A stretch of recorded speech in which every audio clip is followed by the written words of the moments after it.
The second class of basic actions in Stretta di Mezza Spada are the strikes. And with strikes, of course, come the parries, but we will be looking more into the parries when we do the partner exercises in its own series. In this basic framework that I'm introducing you in this series, we will be using only strikes and thrusts. And as strikes, we will be using Sgualembratos, and as thrusts, we'll be using thrusts done through high guards. In this video, we'll be looking at the strikes. So, Manretto Sgualembrato, or just Sgualembrato, is the cut coming from the right side, and Reverse Sgualembrato is the cut coming from the left side. Sgualembrati strikes are done in the angle of 45 degrees, more or less. This angle is not only for striking, but it's also there to provide you with cover while you are striking your opponent. Because in Stretta di Mezza Spada range, we are all the time in the striking range with our opponent, which means that they are in the striking range with us. So it's really important that we maintain our guard while we strike.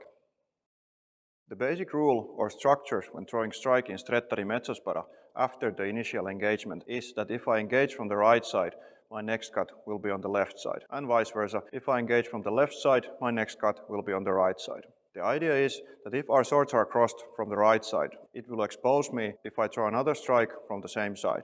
Of course, there are exceptions and plays where we do strikes several times on the same time, but for now we are concentrating on the very basic actions, the alphabets of Stretta di Mezza Spada. You will remember the very basic videos that the chain of movement works so that the sword will always move first and your body will follow, basically from your sword to your heels. In Stretta di Mezza Spada, however, the situation is different. In Stretta di Mezza Spada, you will be moving your feet first and only then your sword.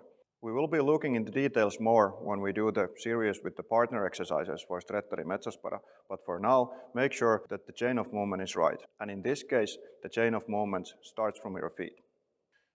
When I have entered the distance with my opponent and found their blade, and we're in Stretta di Mezza Spada, when I throw my strike, I'm not going to throw it sword first, as the rule usually goes in the wide distance. In Stretta di Mezza Spada, the first thing to move is my leg.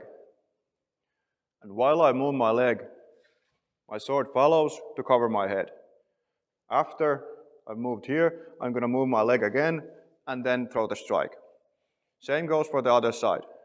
I'm going to move my leg, shift my weight, and lift my blade. And then move my leg again and throw the strike. Leg, sword goes up, leg, strike. Leg, sword goes up, leg, strike. This is to ensure that the tempo is right for you, and also that you stay behind your blade all the time while striking. When you practice the Stretta di Mezza Spada material, I recommend that you go and see the U-step video that I published earlier.